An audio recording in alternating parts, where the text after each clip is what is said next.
Oh, I didn't know we were doing this. Dan, White Sox game on Saturday. I present for you a 21-pound, 50-foot, fully dressed hot dog. Would you eat that?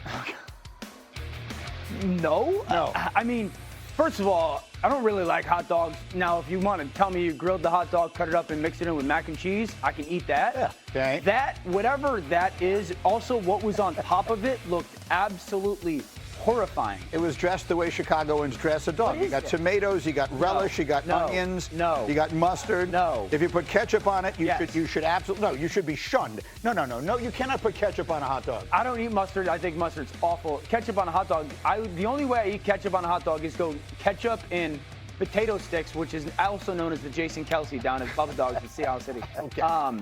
Let's leave this here, shall we? One way or another, they had a 50-foot hot dog at the White Sox game, and we just thought that was funny. Relish? Let's take a look at some of the best throws from Week 1. We'll call these Dan's dimes, and it starts with Patrick Mahomes. I mean, 1 for 1 for 1 and 1. Patrick Mahomes went 1 for 1 yard and 1 touchdown. Beautiful back shoulder throw to Brownlee, though. Just when you get obviously a ton of time with Patrick Mahomes on the field, but just that throw, the placement of it, Brownlee's fully extended. Beautiful throwing catch by Patrick. Hopefully we see a lot of that in the future. If Patrick Mahomes was an NBA player, he would miss the next 3 games. This throw, this is unbelievable. Down to the bottom of the screen to Ted McMillan, an opportunity.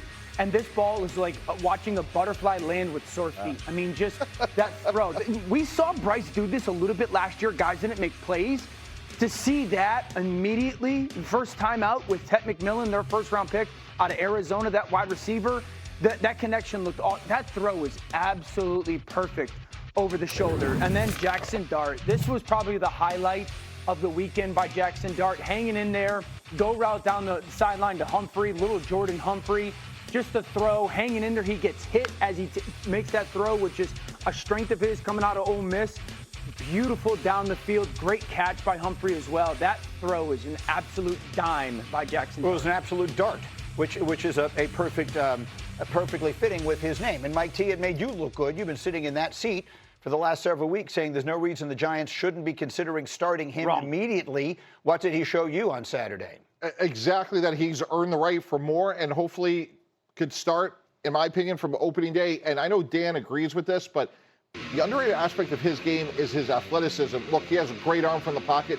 He had 1,900 yards rushing at Ole Miss with 12 rushing touchdowns. So when you can make plays from the pocket and supplement it with good athleticism, Greeny, from the day, the moment you called his game in Green Bay, I would have given him his playbook and said, you're the starter, and never look back. Exactly what Rex and I did with Mark Sanchez.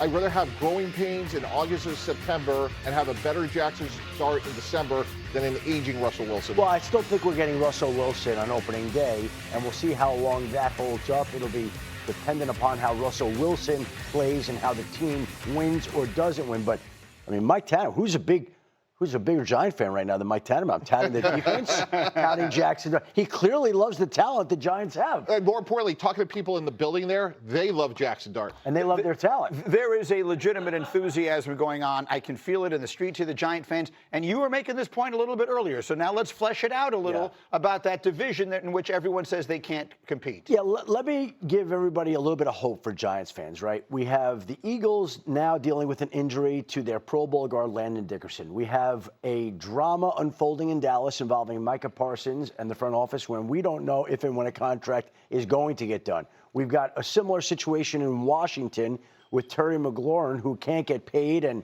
there's a disagreement over his value. So there are some important, significant issues surrounding all the other teams. The Giants inevitably will have some. They just don't have any yet right now. They have a defense with that defensive line that I think is going to be better than people realize. If Jaxson Dart turns out to be the quarterback they believe and hope he is, why can't this team have a significantly better season than people are expecting? At this time last year, if I had said to you there's hope in Washington, you wouldn't have believed it. You would have dismissed it, and the Commanders wound up going to the NFC Championship game. And already there are some signs of encouragement in New York for the Giants that tell you that this has the chance to be a better season than people realize. Adam, let's say that's all true. I still think the ceiling for them is third place. because I think it's Philadelphia, Washington, and draw a line. Maybe they're better than Dallas, everything going on there.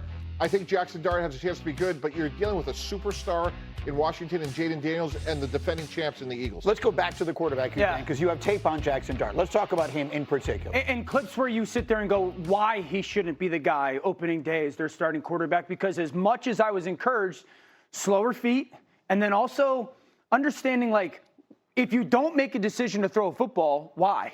And then where would the ball have to go? And I think there's moments when you sit there and go, there's still that needed for that development for Jaxson Dart. Bottom of the screen is going to have a corner out. It's man coverage. Once the back next to him releases and the linebacker follows him, you as the quarterback know, okay, I have man coverage. So you have to marry your feet, tying your feet up or tie your feet up to that route concept. And Jaxson Dart, you're going to see him just play really fast here. Back is going to free release. Linebacker is going to match him. I want to watch Jaxson Dart just be slower, but you're going to see him go 1, 2, 3, and he's already ready to throw the football. That receiver at the bottom of the screen's 5 yards off the line of scrimmage. You got to wait, and then he's going to climb the pocket. Ball's coming out right now. That top receiver's not ready for the football. It's a miss, but it's more because of the timing. This clip's a perfect example. You have a post up top and a deep cross at the bottom. Play fake.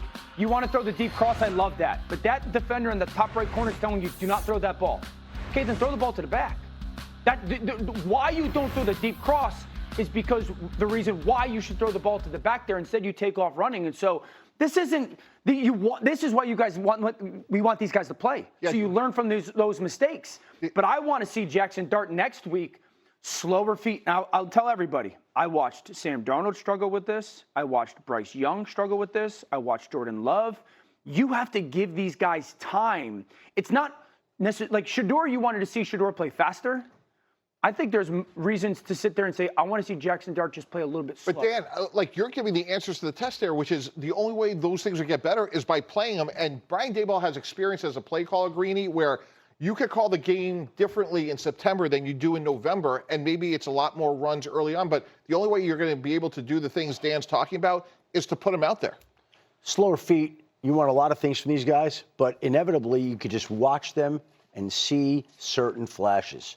Jaxson Dart flashed. Oh, no Shedeur question Sanders about it. flashed. No question about it. Right? I just Tyler Shuck flashed. Absolutely. I don't believe there's anything that Jaxson Dart can or should do to become the starting quarterback in week 1. I think everything is about Russell Wilson more than Jaxson. So you want to play an athletically aging Russell Wilson over a young? They're going to. I want to. If I'm Brian Daboll and Joe Schoen, I want to get off to a solid start to my season and let Jaxson Dart develop. And a statue of Russell Wilson's a way to do that. All right. Well, see, they erected a statue.